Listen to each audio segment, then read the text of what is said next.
Hello guys, good morning. Iba gumagamit ako guys ng ikami urong nagpunta tayo nito. Tapos itetest natin dito sa tubig na to.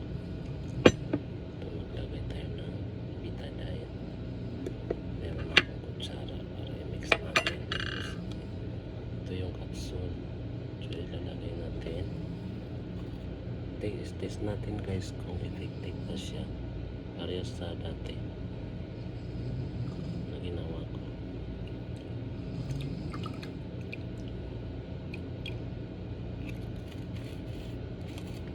Tingnan natin kung effective pa siya. Ito yung capsule.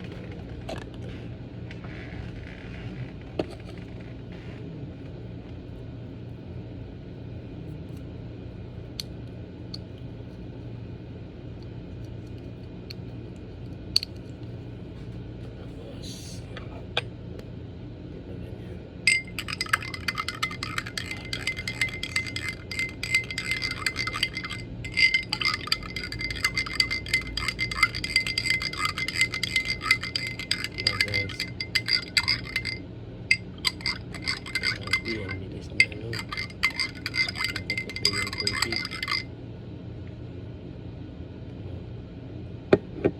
So napakalakas nito guys, grabe. So yun lang guys, thank you.